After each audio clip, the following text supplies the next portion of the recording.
السلام علیکم۔ ڈاکٹر سلیم اختر کی کتاب اردو ادب کی مختصر ترین تاریخ کے سبق میں آج ہم پڑھیں گے نواب مرزا خان داغ۔ نواب مرزا خان داغ، تو یہ وہی نواب مرزا خان داغ ہیں جو کہ علامہ محمد اقبال کے استاد بھی ہیں۔ نواب مرزا خان کی پیدائش 15 مئی 1831 میں دہلی میں ہوئی اور وفات حیدرآباد دکن میں 14 فروری 1905 عیسوی کو ہوئی۔ جب ان کی عمر 11 برس کے قریب تھی تو ان کی والدہ نے اپنے خاوند کے انتقال کے بعد مرزا محمد سلطان جو کہ بہادر شاہ ظفر کے بیٹے تھے سے شادی کر لی۔ اب چونکہ ان کی والدہ شہزادے کی بیوی تھیں، لہٰذا ان کو لال قلعہ میں جگہ مل گئی۔ کہاں جگہ مل گئی؟ لال قلعہ میں۔ اور آپ کو معلوم ہے کہ لال قلعے کی جو زبان تھی وہ خاص اردو کی زبان ہے، لہٰذا ان کو اپنی زبان پر فخر ہونا تو یہ غلط بات نہیں تھی۔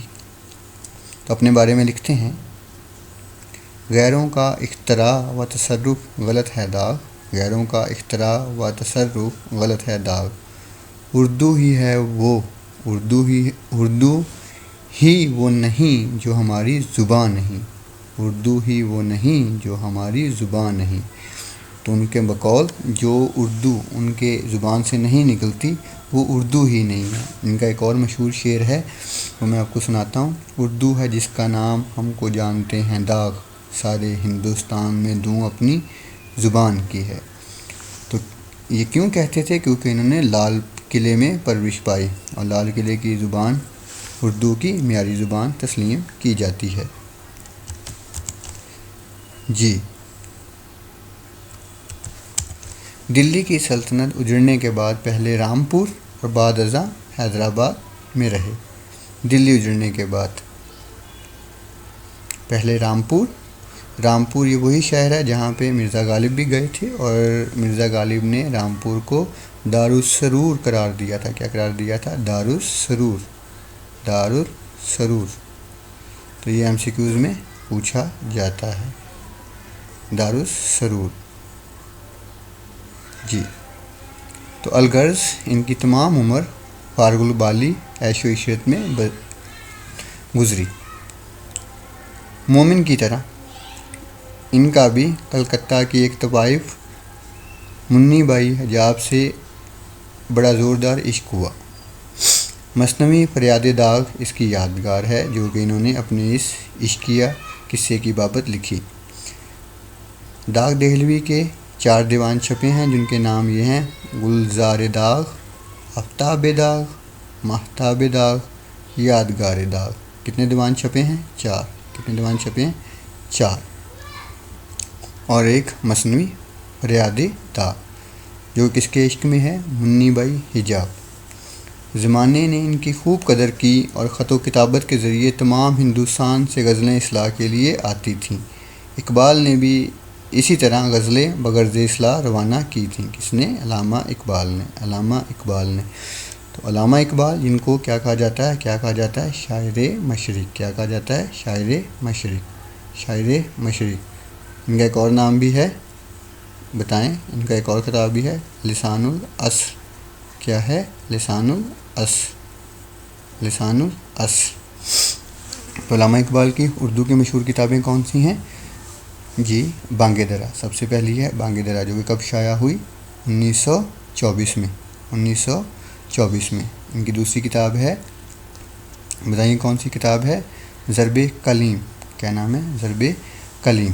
اس کے بعد ہے ارمغان حجاز۔ اور فارسی کا ان کا کلام ہے اسرار خودی، رموز بے خودی، جوید نامہ، پیام مشرق۔ جوید نامہ کو ان کی شاعری کا شاہکار سمجھا جاتا ہے۔ تو اقبال کا مطالعہ جوش و جذبے سے بھرپور ہے اور انسان کو سوچنے سمجھنے کی طرف راغب کرتا ہے۔ جی آگے چلتے ہیں۔ داغ کی اہمیت دو لحاظ سے ہے۔ کس لحاظ سے؟ ایک تو دلی کا مخصوص لب و لہجہ روزمرہ ان پر ختم ہو گیا، اور دوسرا لکھنؤ کی شاعری کے آخری اثرات ان کی ذات میں مجتمع ہو گئے۔ تو آپ جانتے ہیں دلی اور لکھنؤ کی شاعری کے اثرات۔ دلی کی شاعری کے اثرات آپ کو معلوم ہونے چاہیے۔ دلی کی شاعری میں داخلیت کا اثر تھا، اور جبکہ لکھنؤ کی شاعری میں خارجیت کا اثر تھا۔ لکھنؤ کے لوگ جنسیت کے قائل تھے، اور جو دلی کے لوگ تھے وہ سادگی کے قائل تھے۔ ٹھیک ہے، تو گویا داغ کی غزل دلی اور لکھنؤ کا امتزاج ہے۔ کس کا امتزاج ہے؟ لکھنؤ اور دلی کا۔ عشق و عاشقین کے لیے ایک سنجیدہ، متعین یا مہذب طرز عمل نہیں، بلکہ کھل کھیلنے اور چسکے لینے کی چیز ہے۔ کھل کھیلنے کا مطلب ہوتا ہے کہ جب انسان کھل کر جو ہے وہ بے شرم ہو کر اپنا جرم کا ارتکاب کرنے لگے، غلط کام کرنے لگے۔ نہ احترام عشق ہے، نہ پاسے نہ منہ سے محبوب، بس اپنا مطلب نکالنے سے غرض ہے، اس لیے محبوب سے چھیڑ چھاڑ کا سلسلہ جاری رہتا ہے۔ وہ عاشق جو مومن کے ہاں مخص ہر جائی تھا، وہ داغ کے ہاں ہوس پرست بلکہ رنڈی باز کے روپ میں ظاہر ہوتا ہے۔ اس لیے ابتذال، عریانی، فحاشی سبھی کچھ موجود ہیں۔ تو آپ دیکھ سکتے ہیں کھل کھیلنے اور چسکے کی چیز ان کی شاعری میں نمایاں ہے، لیکن اس کے ساتھ ساتھ زبان میں صفائی کے ساتھ ساتھ محاورہ بندی کا بہت خیال رکھتے ہیں۔ کیوں نہ کرتے؟ ذوق کے شاعر تھے۔ ابراہیم ذوق، شیخ ابراہیم ذوق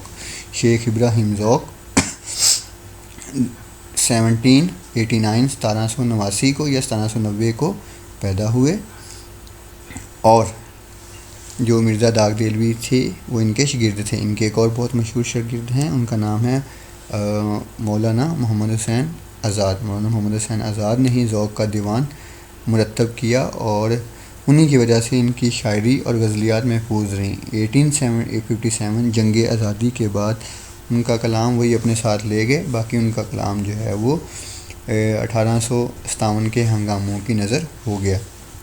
تو ذوق مرزا رفیع سودا کے ہمراہ قصیدے کے بہت بڑے شاعر ہیں۔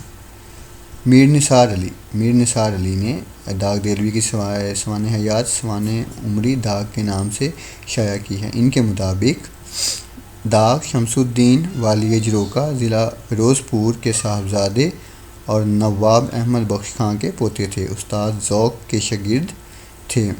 داغ تخلص ذوق نے تجویز کیا، تو داغ کو تخلص کس نے تجویز کیا؟ ذوق نے تجویز کیا۔ روایت ہے کہ 12-13 برس کی عمر میں مشاعرے میں یہ غزل پڑھی۔ کون سی غزل پڑھی اس کو دیکھ لیتے ہیں، تو اگلے صفحے پہ ہے۔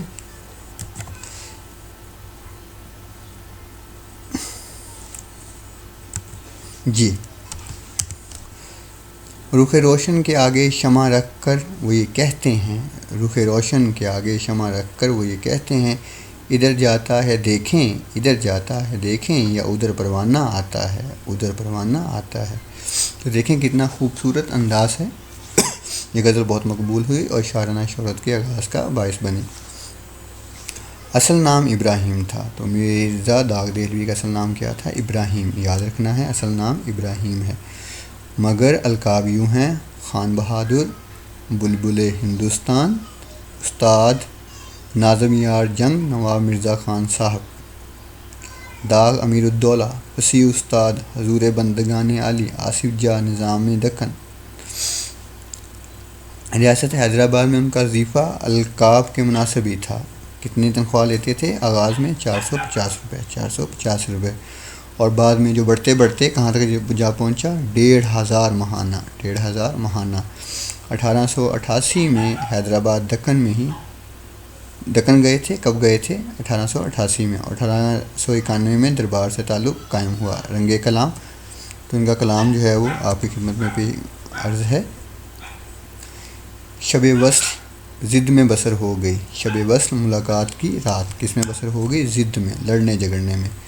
نہیں کہتے کہتے سحر ہو گئی، کتنا خوبصورت انداز ہے۔